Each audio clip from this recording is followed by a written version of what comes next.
तो आवाज बताता हूँ साउथ के एक ऐसे सुपरस्टार के बारे में जिसने ना सिर्फ साउथ इंडस्ट्री को बल्कि इंडियन सिनेमा को पूरी दुनिया के अंदर पहचान दिलाई। एक ऐसा सुपरस्टार जिसने अपने एक फिल्म से इंडिया का फर्स्ट पैन इंडिया सुपरस्टार भी बना। एक ऐसा स्टार जिसने 1800 करोड़ का ब्लॉकबस्टर मूवी देके साउथ हेटर्स का मुंह बंद कर दिया था, लेकिन उसके बाद ऐसा था क्या हुआ कि उसके बाद उस स्टार को अपना अगला सुपरहिट मूवी देने के लिए पूरा 6 साल वेट करना पड़ा। साउथ के एक ऐसा बैचलर सुपरस्टार जो कि 44 की एज में अभी तक शादी नहीं की, लेकिन अपने एक ब्लॉकबस्टर मूवी के बाद उसको 5000 से भी ज्यादा मैरिज प्रपोजल मिला था। जहाँ आज साउथ के हर एक सुपरस्टार को उनके फैन एक नाम या टैग देते हैं, वही साउथ के इस सुपरस्टार को उनके फैन डार्लिंग या यंग डबल स्टार कहते हैं। तो अभी तक आप लोगों को पता चल गया होगा कि मैं किसके बारे में बात कर रहा हूँ। जी हाँ दोस्तों, मैं बात कर रहा हूँ डार्लिंग प्रभास की। तो आवाज इस वीडियो में जानते हैं प्रभास की फुल फिल्म में जानने के बारे में एंड उनसे जुड़े कुछ ऐसे बातें जो शायद आप लोगों को पता होगा। तो आओ वीडियो को स्टार्ट करते हैं। साल था 1979, 23 अक्टूबर तमिलनाडु के फिल्मी फैमिली में प्रभास का जन्म हुआ था, जहाँ उनके पिता सूर्य नारायण राजू साउथ के एक फिल्म प्रोड्यूसर था। वही उनके अंकल कृष्णम राजू एक फिल्म एक्टर है, जिनको आप लोगों ने प्रभास के कुछ मूवी में देखा भी होगा। वही आप लोग हमेशा प्रभास के नाम के आगे एंड पीछे कुछ लगाते नहीं देखा होगा, लेकिन मैं आपको बता दूं कि प्रभास का पूरा नाम है उपलापट्टी वेंकट सूर्य नारायण प्रभास राजू। एनीवे, फिल्मी बैकग्राउंड से होते हुए प्रभास का कभी फिल्मों में इंटरेस्ट था ही नहीं। प्रभास बचपन से बहुत ही शाय लड़का था, जो ज्यादा लोगों से भी नहीं मिलता था एंड ज्यादा लोग देखते और नर्वस हो जाता था, इसलिए उन्होंने कभी भी फिल्मों में अपना कैरियर बनाने के बारे में सोचा ही नहीं था। प्रभास बचपन से खाने का बहुत शौकीन थे, इसलिए उनका सपना था कि पढ़ाई खत्म करने के बाद होटल का बिजनेस स्टार्ट करेंगे। इसलिए उन्होंने हैदराबाद के श्री चैतन्य कॉलेज से बीटेक भी किया था, लेकिन शायद ऊपर वाला कुछ और ही चाहता था। इसलिए साल 2002 में ईश्वर मूवी से उन्होंने फिल्म इंडस्ट्री में डेब्यू किया था एंड सिर्फ 3 करोड़ का कलेक्शन करके एक एवरेज मूवी साबित होता है। वही आज जहाँ हर कोई नेपो किड को लॉन्च करने के लिए उनको पिता अपने बेटे के मूवी में करोड़ों लगाते हैं, वही प्रभास के पिता ने ऐसा कुछ नहीं किया था। एनीवे, उसके अगले साल यानी 2003 में प्रभास की और एक मूवी रिलीज होता है रघुवेंद्र एंड सिर्फ 2 करोड़ का कलेक्शन करके ये मूवी बुरी तरीके से बीत जाता है, यानी एक फ्लॉप मूवी साबित होता है। By the way, 2 back to back movie flop देने के बाद 2004 में प्रभास की एक ऐसे मूवी रिलीज होता है जिसने प्रभास के कैरियर को आसमान में लेकर खड़ा कर दिया था। मूवी का नाम था वर्षम। 8 करोड़ में बनने वाली इस फिल्म ने 21 करोड़ का कलेक्शन करके एक ब्लॉकबस्टर मूवी साबित होता है। इस मूवी के अंदर प्रभास के साथ त्रिशा कृष्णन एंड गोपीचंद जैसे विलेन भी काम किया था एंड यही वो फर्स्ट एंड लास्ट फिल्म थी जहाँ प्रभास एंड गोपीचंद एक साथ काम किया था। फिर भी आज भी ये दोनों एक दूसरे के बेस्ट फ्रेंड है। बाय द वे, इस मूवी का रीमेक करके बाद में बॉलीवुड में बाकी मूवी बनाया गया था। फिर इसी साल प्रभास की और एक मूवी रिलीज होता है आधा भी रामाडू। 10 करोड़ में बनने वाली इस फिल्म ने सिर्फ 5 करोड़ का कलेक्शन करके एक सुपर फ्लॉप मूवी साबित होता है। उसके अगले साल यानी 2005 में प्रभास एंड आसिन की मूवी चक्रम रिलीज होता है एंड सिर्फ 10 करोड़ का कलेक्शन करके ये भी एक फ्लॉप मूवी साबित होता है। फिर इसी साल प्रभास के कैरियर को 7वें आसमान में पहुंचाने के लिए एंट्री होते हैं उनके गॉडफादर एस राजामौली की। 2005 में इन दोनों का एक मूवी आता है छत्रपति एंड 32 करोड़ का कलेक्शन करके ये एक ब्लॉकबस्टर मूवी बनता है एंड यही वो फर्स्ट फिल्म थी जहाँ एस राजामौली प्रभास के साथ काम किया था। बाद में इसी मूवी को बंगाली में refugee and Kannada and Hindi में सेम नाम से भी रीमेक किया गया था। वर्षम जैसे ब्लॉकबस्टर मूवी देने के बाद प्रभास एंड त्रिशा कृष्णन के जोड़ी हमें एक बार फिर से देखने को मिला था 2006 की मूवी पुरानी में, लेकिन अनफॉर्चुनेटली बॉक्स ऑफिस में ये मूवी एक एवरेज मूवी साबित होता है। फिर अगले साल यानी 2007 में प्रभास के 2 मूवी रिलीज होता है, जिसमें सबसे पहला है योगी, जिसमें उनके साथ साउथ लेडी सुपरस्टार नयनतारा भी काम किया था। दूसरा है मुन्ना, जिसमें उनके ऑपोजिट था इलियाना डिक्रूज, लेकिन बॉक्स ऑफिस में ये दोनों ही मूवी फ्लॉप हो जाता है। मुन्ना मूवी के बाद प्रभास एंड इलियाना के अफेयर्स के लेकर रूमर्स भी उठे थे, लेकिन दोनों ने इसके बारे में कभी भी मीडिया में कुछ कहा नहीं था। इसके अगले साल यानी 2008 में प्रभास एंड डायरेक्टर पुरी जगन्नाथ के एक मूवी आता है बुज्जेगाडू, जो कि बॉक्स ऑफिस में उतना कुछ खास नहीं कर पाया था, एक एवरेज मूवी साबित होता है। इसके अगले साल यानी 2009 में प्रभास की और एक मूवी रिलीज होता है बिल्ला, जो कि अमिताभ बच्चन जी के 1978 की सुपरहिट मूवी डॉन की ऑफिशियल रीमेक था। प्रभास की इस मूवी को आप हिंदी में यूट्यूब पे द रिटर्न ऑफ रेबेल 2 के नाम से भी देख सकते हो। बाय द वे, ये फर्स्ट एंड लास्ट मूवी थी जिसको प्रभास के पिता ने प्रभास के लिए प्रोड्यूस की थी एंड ये उनके कैरियर की लास्ट प्रोड्यूस करने वाली मूवी भी थी। इसी के अगले साल यानी 2010 में प्रभास के पिता का लंग कैंसर के कारण डेथ हो जाता है। यही बिल्ला मूवी के अंदर प्रभास के अंकल भी काम किया था as a police officer. Anyway, 2009 में प्रभास की और एक मूवी रिलीज हुआ था एक निरंजन, जो कि एक फ्लॉप मूवी था एंड इसी मूवी के अंदर प्रभास के साथ कंगना रनौत भी काम किया था। ये मूवी कंगना रनौत के फर्स्ट तेलुगु मूवी भी थी। 2010 में प्रभास एंड काजल अग्रवाल की एक मूवी आता है डार्लिंग। 18 करोड़ में बनने वाली इस मूवी ने 55 करोड़ का कलेक्शन करके एक ब्लॉकबस्टर मूवी साबित होता है एंड इसी मूवी के बाद प्रभास के फैन उनको प्यार से डार्लिंग भी कहने लगा था। एनीवे, इसी मूवी को आप यूट्यूब में सबसे बढ़कर हम के नाम से हिंदी में भी देख सकते हो। फिर अगले साल प्रभास एंड काजल अग्रवाल की और एक मूवी रिलीज होता है मिस्टर परफेक्ट एंड 50 करोड़ का कलेक्शन करके ये भी एक सुपर मूवी साबित होता है, जिस मूवी को आप यूट्यूब में सेम नाम से भी हिंदी में भी देख सकते हो। अगले साल यानी 2012 में प्रभास के एक्शन से भरपूर मूवी रेबेल रिलीज होता है एंड भले ये मूवी बॉक्स ऑफिस में बुरी तरीके से पीट गया, लेकिन हिंदी ऑडियंस इसको जम के प्यार दिया था एंड जिनको आप यूट्यूब में सेम नाम से भी हिंदी में देख सकते हो। और एक बात जो बहुत लोगों को ये लगता है कि रेबेल मूवी के बाद ही प्रभास को रेबेल स्टार कहा जाता है, लेकिन मैं आपको बता दूं कि ये बिल्कुल गलत है। क्योंकि उनको रेबेल स्टार कहा जाता है उनके अंकल के कारण, क्योंकि उनके अंकल कृष्णम राजू को साउथ के रेबेल स्टार कहा जाता है, जिसके बाद से प्रभास को यंग रेबेल स्टार कहा जाता है एंड ये बात खुद प्रभास ने एक इंटरव्यू में बताया था।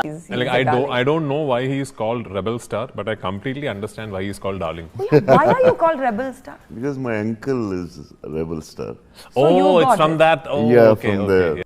फिर उसके अगले साल यानी 2013 में प्रभास एंड अनुष्का शेट्टी की ब्लॉकबस्टर मूवी मिर्ची रिलीज होता है एंड जिसने बॉक्स ऑफिस में 87 करोड़ का कलेक्शन भी किया था। एंड इसी मूवी के बाद प्रभास के कैरियर के ग्राफ और भी ज्यादा ऊपर चला गया था एंड इसी मूवी के लिए प्रभास को बेस्ट एक्टर के लिए नंदी अवार्ड भी मिला था। फिर उसके एक साल के गैप के बाद प्रभास एंड उनके कैरियर को आसमान में पहुंचा देने वाले डायरेक्टर एस राजामौली के साथ एक मूवी ले आते हैं बाहुबली द बिगिनिंग, जिसने आते हैं बॉक्स ऑफिस के सारे रिकॉर्ड तोड़ दिया था। लेकिन मैं आपको बता दूं कि ये मूवी का सफर उतना भी इजी नहीं था, बिकॉज इसी मूवी के लिए प्रभास को अपने कैरियर के 5 साल भी देना पड़ा एंड जो कोई भी एक्टर देने के लिए राजी नहीं होगा। इसके अलावा भी प्रभास ने इस मूवी के लिए इतना डेडिकेशन दिखाया कि उन्होंने इस मूवी के दौरान और कोई भी मूवी साइन नहीं किया था। एंड मैं आपको बता दूं कि इसी बीच प्रभास के पास एक फिटनेस बैंड का 5.5 करोड़ का ऑफर भी आया था, लेकिन उन्होंने इस ऑफर को रिजेक्ट कर दिया था क्योंकि उन्होंने अपना पूरा कॉन्सेंट्रेट बाहुबली मूवी के अंदर देना चाहता था। इसके अलावा भी इस मूवी के लिए प्रभास को अपना 30 किलो वेट भी बढ़ाना था एंड जिसके लिए उनको रोज 20 से 25 अंडा भी खाना पड़ता था। इसके अलावा भी इस मूवी के लिए प्रभास ने शॉर्ट फाइटिंग भी सीखी थी। जब ये मूवी रिलीज होने वाला था तब बहुत लोगों ने इस मूवी को लेकर ट्रोल भी किया था। लोग ये भी कह रहे थे कि आज के टाइम पे ये राजा महाराजा के कहानी के ऊपर मूवी नहीं चलेगा, लेकिन राजामौली को अपना स्टोरी और अपना डायरेक्शन के ऊपर पूरा भरोसा था, इसलिए जब मूवी रिलीज हुआ तो पूरा हिस्ट्री बना दिया था। मैं आपको ये बता दूं कि एस राजामौली ने अपना कैरियर के अंदर अभी तक एक भी मूवी फ्लॉप नहीं दिया, यानी उनका सक्सेस रेशियो पूरा 100% है। मूवी रिलीज होने के बाद इसी मूवी ने ऐसा हाइप बनाया था कि सभी को इसी के सेकंड पार्ट देखने के लिए मजबूर भी कर दिया था। उस टाइम पे एक क्वेश्चन सभी के दिमाग पे भी घूम रहा था एंड जो कि एक नेशनल क्वेश्चन भी बन गया था कि कटप्पा ने बाहुबली को क्यों मारा। इसी मूवी के बाद प्रभास इंडिया का फर्स्ट पैन इंडिया सुपरस्टार भी बना, लेकिन मैं आपको बता दूं कि बाहुबली रोल के लिए मेकर्स का पहले चॉइस प्रभास नहीं बल्कि ऋतिक रोशन थे, लेकिन कुछ कारण के लिए ऋतिक रोशन ने इस रोल को रिजेक्ट कर दिया था एंड बाद में ये रोल प्रभास को ऑफर हुआ। जहां उस टाइम पे कोई भी मेकर्स अपना मूव में 100 करोड़ लगाने से भी डरता था, वही बाहुबली के फर्स्ट पार्ट के लिए 180 करोड़ लगाया गया था, जो कि उस टाइम के सबसे एक्सपेंसिव मूवी भी था। 180 करोड़ में बनने वाली इस मूवी ने पूरी दुनिया भर में 650 करोड़ का कलेक्शन करके एक सुपर ब्लॉकबस्टर मूवी भी बनता है। फिर उसके एक साल के गैप के बाद 2017 में इसका सेकंड पार्ट भी आता है बाहुबली 2 द कंक्लूजन एंड जो आने के बाद एस राजामौली ने पूरी इंडिया को ये बता दिया था कि मूवी क्या होता है एंड कैसे बनता है। 250 करोड़ में बनने वाली इस मूवी ने पूरी दुनिया भर में 800 करोड़ का कलेक्शन करके अभी तक इंडिया के सबसे ज्यादा कमाई करने वाली मूवी के लिस्ट में सेकंड पे है। इसके अलावा भी इस मूवी के नाम पे एक गिनीज वर्ल्ड रिकॉर्ड भी है सबसे बड़ा पोस्टर बनाने का, जहां इस मूवी ने 50,000 स्क्वायर फीट का एक पोस्टर भी बनाया था। कहा यह भी जाता है कि बाहुबली मूवी के बाद प्रभास के पास 5,000 मैरिज प्रपोजल भी आया था, लेकिन अभी भी उन्होंने शादी नहीं किया है। प्रभास की शादी के बारे में एस राजामौली भी एक बात बोली थी कि Prabhas is so lazy that he won't even get married because that's too much. इन्हीं के बारे में प्रभास ने भी एक इंटरव्यू में सेम बात बोली थी कि yes I am lazy shy and I can not meet people. And Baahubali movie के सक्सेस के बाद बैंकॉक की मादाम तुसा म्यूजियम में प्रभास की ऑक्स स्टैचू भी बनाया था। प्रभास वो फर्स्ट साउथ एक्टर था जिनका स्टैचू इसी म्यूजियम में बनाया गया था। बाहुबली के बाद प्रभास की डिमांड एंड फीस दोनों तेजी से बढ़ गया था एंड जहां प्रभास ने बाहुबली 1 के लिए 20 करोड़ रुपए एंड बाहुबली 2 के लिए 25 करोड़ रुपए लिया था, 2019 में आने वाली साहो मूवी के लिए प्रभास ने पूरा 100 करोड़ रुपए चार्ज किया था। 350 करोड़ में बनने वाली इस मूवी ने 420 करोड़ का कलेक्शन करके एक एवरेज मूवी साबित होता है। ये मूवी तेलुगु एंड हिंदी दोनों में शूट हुआ था, लेकिन ऐसा नहीं कि प्रभास ने इसी हिंदी मूवी में फर्स्ट टाइम काम किया था। इसके पहले 2014 में अजय देवगन की मूवी एक्शन जैक्शन में प्रभास का कैमियो रोल भी था एंड जो शायद बहुत कम लोग नोटिस किया होगा। बात अगर बॉलीवुड का आ रहा है तो मैं आपको बता दूं कि प्रभास बॉलीवुड में सलमान खान एंड शाहरुख खान का बहुत बड़ा फैन है एंड उन्होंने राजकुमार हिरानी को अपना ऑल टाइम फेवरेट डायरेक्टर भी मानता है एंड उन्होंने ये बात भी बोली थी कि I love Rajkumar Hirani movie and उन्होंने मुन्ना भाई एमबीबीएस एंड 3 इडियट करीबन 20 बार देखा है। एनीवे शाह मूवी से प्रभास का डाउनफॉल फिर से स्टार्ट होने लगा था। शाह के 2 साल के गैप के बाद 2022 में प्रभास के और एक मूवी आता है राधेश्याम। मूवी का टोटल बजट था 350 crore and movie box office में इसका बजट भी रिकवर नहीं कर पाया था एंड मूवी बुरी तरीके से पीट गया था। वही मैं आपको बता दूं कि जहां बाहुबली के दोनों पार्ट को शरद केलकर जिन्हें प्रभास को हिंदी आवाज दी है, शाह एंड राधेश्याम दोनों मूवी को प्रभास ने खुद अपना हिंदी आवाज दी है।